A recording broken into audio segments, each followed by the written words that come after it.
Hey everyone, ready for a deep dive? Today, it's all about momos. And come on, who doesn't crave a good momo now and then? But here's the thing that always gets me: they're everywhere in India. So, what's the story? Get ready for some surprises because today we're uncovering the history and culture behind the mighty momo. It's really interesting how something as, well, seemingly simple as a momo can be tied to, like history, identity, even a bit of controversy when you dig deep enough. Okay, so let's unpack this. Our sources are already dishing up some intrigue. We've got multiple origin stories. Tibet and Nepal both want to claim the momo. And get this, Jeffrey Verbar, in one of his videos, mentions 1,700-year-old fossilized momos found in China. Yeah, and that discovery in China is definitely intriguing.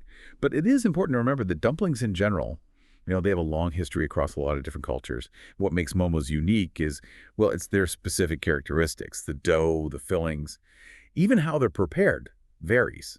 Like in Tibet, you're more likely to find momos with yak meat, right, reflecting what's available in the Himalayas. But then in Nepal, you might find them filled with lamb. It shows how adaptable food is and how it reflects, the environment and what people in a region like. So each bite is like a little story about where that food comes from. Exactly. That's what makes exploring food culture so cool. And speaking of stories, one article, I think it was from Art Now This, talks about this incredible story.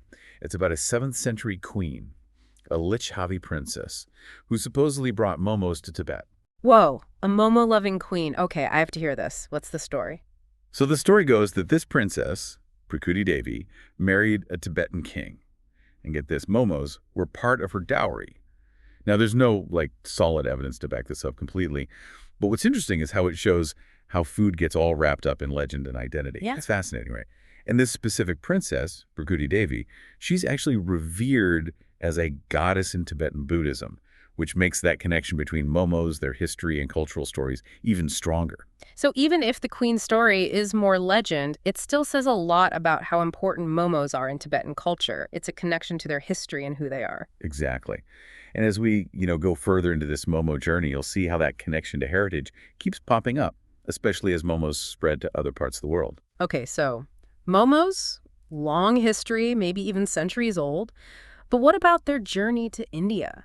When did they become such a big deal in Indian food? That's a great question. And it really shows how food, can connect cultures. Because the momos we see everywhere in India today, that's actually pretty recent. It's mostly because of Tibetan refugees in the 20th century. Ah, that makes sense. You hear about food traveling with people, right, as they move to new places. Exactly. And for momos, it looks like the 1960s were a big turning point. When China, took over Tibet, a lot of Tibetans looked for somewhere else to go, like India. And as they made communities in places like Kolkata, they brought their food with them, including momos. So you get these little momo hubs popping up, especially where more Tibetans were living, right? Yeah. Exactly. And for a lot of those refugees, food wasn't just about eating. It was a way to keep their identity, their heritage, in a place that was totally new. It's like a taste of home, like a reminder of where you come from. Exactly. And this isn't just a Tibetan thing with momos, right? Think of any group that's had to move somewhere. New food comforts them, helps them belong when everything else is different. Totally. But here's something interesting. Our sources say Indians weren't immediately in love with momos. That Times of India article said some people found them kind of bland, especially compared to how flavorful Indian food usually is. Right. Makes sense, given how important spice and flavor are in Indian cuisine. It's known for being bold, complex, using all those spices and chilies. So how do momos go from kind of bland to, street food superstars? That's where Dolma Auntie comes in, yeah. Exactly. The Al Jazeera article talks about her. She was one of the first momo sellers in Delhi, but wasn't doing so well. People just weren't that into it, Then she has this idea, chutney. Chutney. Seems so simple, but I guess it made a huge difference. It did. Total cultural fusion right there. Yeah. Indian food loves chutneys, sauces, those bursts of flavor that make everything more interesting. Dolma Auntie basically takes the Tibetan momo, adds that Indian chutney, and boom, suddenly it clicks with people. Wow, a tiny change, but it totally changes how popular a dish becomes. So from those kind of slow beginnings, momos have totally blown up in India. Seriously, they're everywhere you look. No kidding. And it's not just like a feeling. The numbers really show how huge momos have become. Yeah, that Sikkim project article, the one we've been talking about, it said over 1 crore people ordered momos on Zomato in just 1 year. Crazy. That's massive. Think about it. You're scrolling through your food app, right? You and millions of other people are part of this whole momo thing, this whole industry. It's kind of amazing when you think about it.